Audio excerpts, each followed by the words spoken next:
and that is Dave Wilfert from Wilfert Farms. So let me stop sharing so that we can see Dave as he tells us about running his own farm. Dave.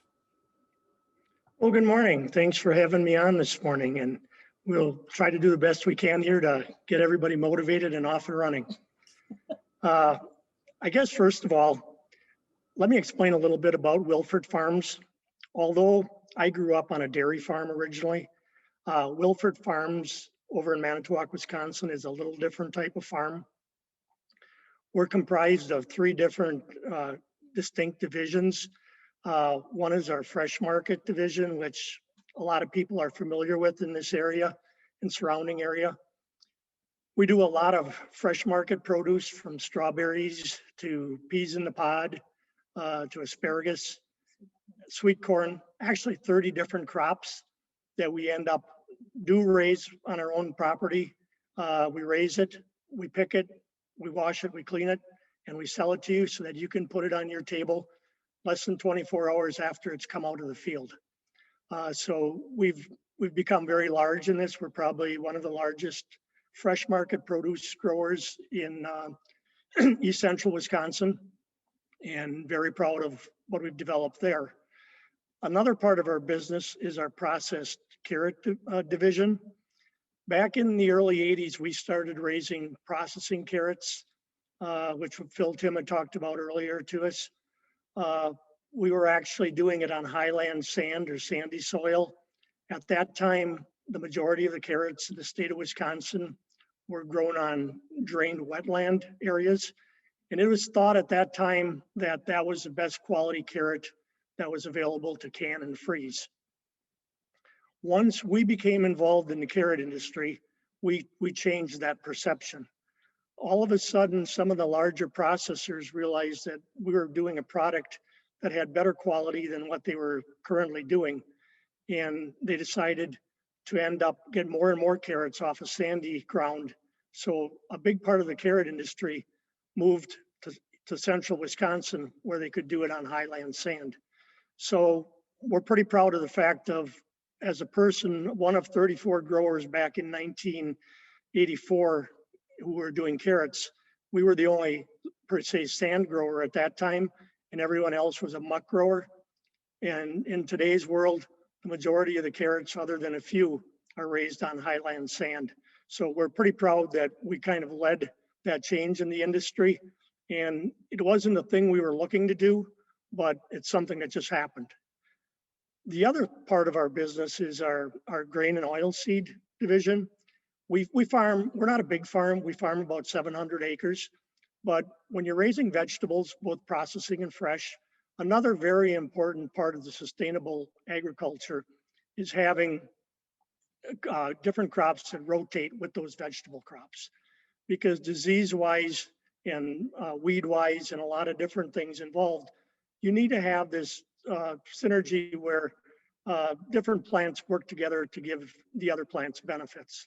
So by growing field corn and soybeans and winter wheat and some green snap beans, which we also do for a canning company, it gives us a mix of crops that helps us to be sustainable down the road.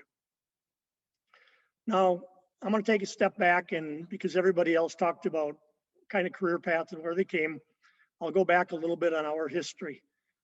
Part of our farm, Wilfert Farms, has actually been in our family since 1877.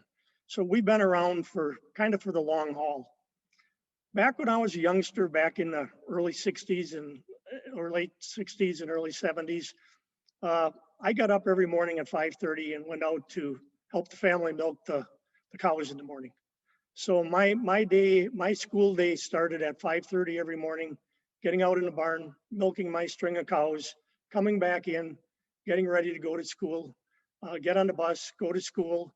The end of the school day, come back home, get back off. By 4:30, I was back in the barn helping do chores. So I started kind of early. I guess I always tell people my first paying job was when I was 6 years old, which was when our family started you in the barn and you started taking care of calves. And so I started with a big paycheck of 25 cents a week, but it also instilled in me a lot of pride in what I was doing, and I would never want to have it any other way. So when you talk career path, a lot of times I talk in winter to different groups of high school kids. A lot of times it's sophomores here in Manitowoc County, which we do for a career fair every year. And what I tell them is the important thing is be involved and do something, because the little things you do will many times add up and take you a long way in where you're going in the world. Experience. Everyone tells me now millennials want to have experiences. So I totally agree with them. We should end up give them as many experiences as they can get to get them on the right path.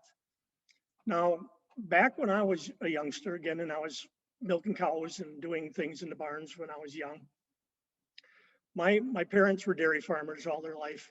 And they said to me, Dave, don't end up be a dairy farmer. Be anything else, but don't be a dairy farmer. We don't want to see you end up have to do something where you work 7 days a week and every day and have something. You're a smart kid. I'm fortunate. My parents were big advocates of agriculture, although my mom only had an 8th grade education. My dad had a high school education. But both of my parents said, get whatever education you can get and you'll never be sorry. So I'm proud to say that as I went through high school, I turned out, was a valedictorian in my high school class, had a younger sister that was valedictorian of her class, and I've also had my daughter who a number of years ago was valedictorian of her class. So, you know, my one beginning with everyone, take that education and get as much out of it as you can. As I moved on and went to college, of course, because my parents had told me, don't become a farmer. So I had my hopes and dreams on being an accountant.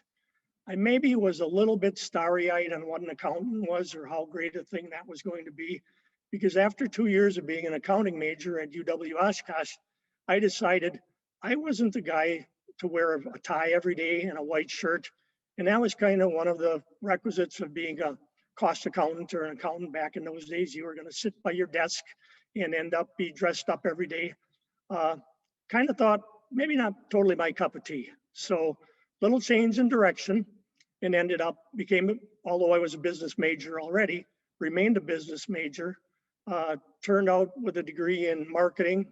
And because going to school was always kind of an easy thing for me, rather than graduating in 3.5 years, which I could have done, I picked up another degree in economics and finished out my 4 years at Oshkosh with degrees in economics and marketing. Back as a freshman in college, I had a speech teacher by the name of Steve Probst, who was the novice debate coach. So Steve threatened me as a student, as a freshman, that if I wasn't going to be on the college debate team, he was going to fail me. So I quickly learned that I needed to end up learning how to be a debater, although my high school never had a debate team. So when I look back on it, even if it was something I maybe didn't want to do in the beginning, I'm glad I did it, because I ended up actually debated varsity as a freshman. Only debated for 1 year, because once I got it out of Steve's reach that he couldn't flunk me anymore and he gave me an A instead, I wasn't on the debate team, but it was a valuable experience to have. So as I look back my early days growing up on my dairy farm, doing that part of it, going to college, being on debate team, I also tended bar at a number of different bars when I was in college. Always worked 2 or 3 jobs while going to school. Worked at the food service at the university. Always learned something. But one of the most important things I learned was working with a lot of different people. And no matter who you are or where you go or what you do, I think learning how to work with people and be involved with people is one of the most important things you can learn in all of education. Because no matter what happens, you're always going to need to have that involvement with people. I want to now touch back on, as we go, what are the day-to-day responsibilities of what I do on our farm. And again, because we're such a complex operation, there's a lot more to it than what most people think. I'll have kind of slow times this time of the year. And so what am I doing? We're planning. A lot of planning goes into what we do here at Wilfert Farms. everything from all of the inputs between fuel, seed, fertilizer, labor. We're trying to get a handle on where we're going to be going and that everything can fall in order. Because one of the things that's so much different in agriculture than in many of other industries, in many other industries, we can close the doors at the end of the week and we can shut down for a couple days. In agriculture, we can't do that. When we start up in spring and get rolling, we run 24/7 basically. We may not be there every hour of the day, but something is going on for every hour of the day that our farm is running. I want to start and go back a little bit and talk about the management team of what we have at Wilfert Farms. And although I've probably been on board the longest of anyone, my wife has also become a very important part of our management team. And as a company, we do all our own bookkeeping, all our own tax work, because we think we can do it better than anyone else. When I first moved home, and also my background in taxes and that type of thing from my college degree, I did my own tax work. My wife, Terry, soon started and wanted to be involved with it. She's done taxes for hundreds of other people in years gone past, doesn't do it anymore, but still oversees all of our bookwork and tax work because she does it better than anyone else would be able to do it, no matter what type of specialty they've been in. We're so different and so diverse that only you can do it yourself. The other part of our management team here is my son, Ryan, who's 27 years old. Ryan's been with us since he's been a youngster. He ended up grew up the same way I did. Started driving pickup truck when he was 4 years old and ended up whenever there was something to jump on and run, he's been doing it and driving it. He's also taken over because we end up in our business, we have a lot of different equipment. Some of our specialty equipment we actually build in our machine shops. So we actually design, manufacture it, and build it by ourselves because we are in the carrot industry, which there's about 6 or 7 of us that are left in the state of Wisconsin that actually produce the majority of the carrots in the state right now. Back at the turn of the century, we were actually producing 1% of the processed carrots that were grown in the United States. So between my wife, Terry, myself, my son, Ryan, and now I've got to add my daughter, Kelly, because we all look at how different things happen and how you grew up. But my daughter, Kelly, also grew up and was involved in our farming operation from a little girl on.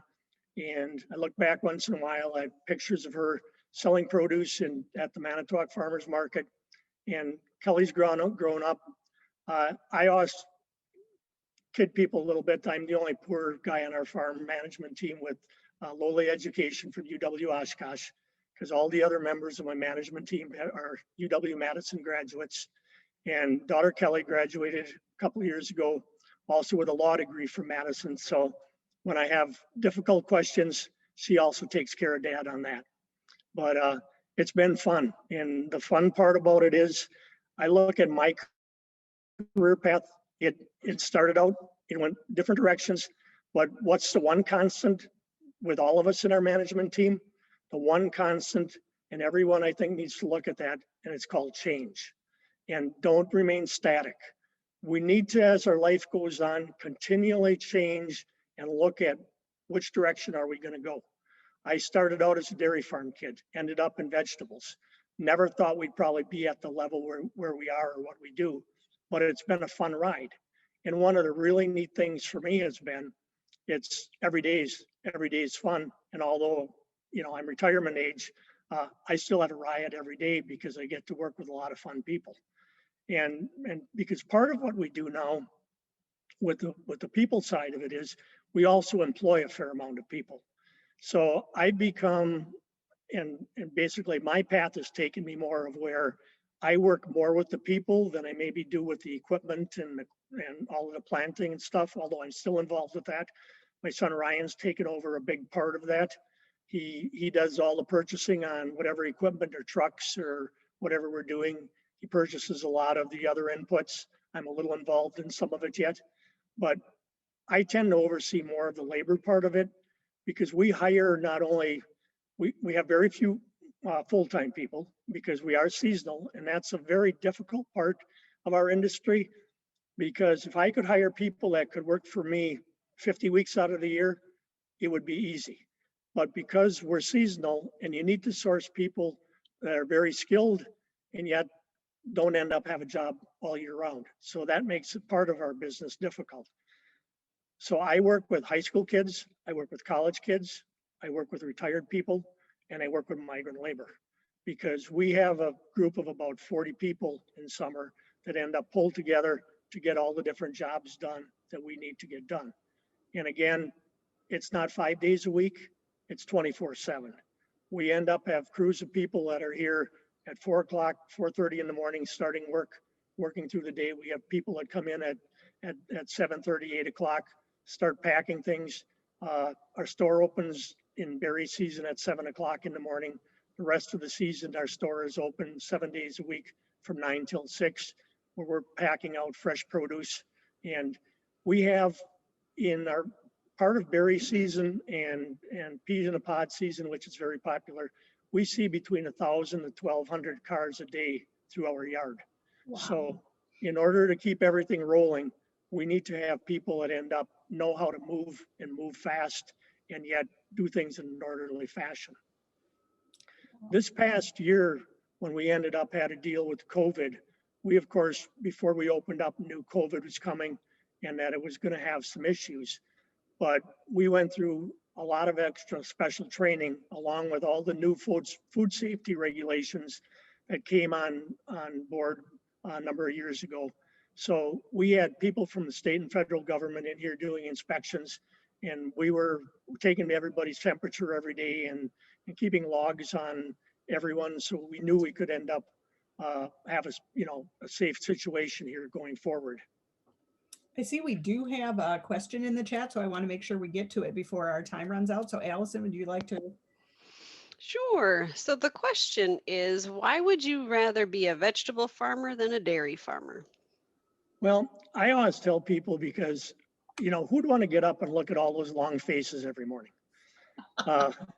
But truthfully, it is. I think dairy is also a great industry, and I'm really, really proud of what we have here in Wisconsin. I think it's really a noble thing to end up be the raw product producer of what we all process and feed the world here in Wisconsin. So I guess I think dairy's neat. I like my thing better because actually in winter, I can end up kind of close it down a little bit. And although we have semi trucks running and delivering some product and stuff in winter, it gets a little bit slower. And I'm a summer guy. I like being outside in summer.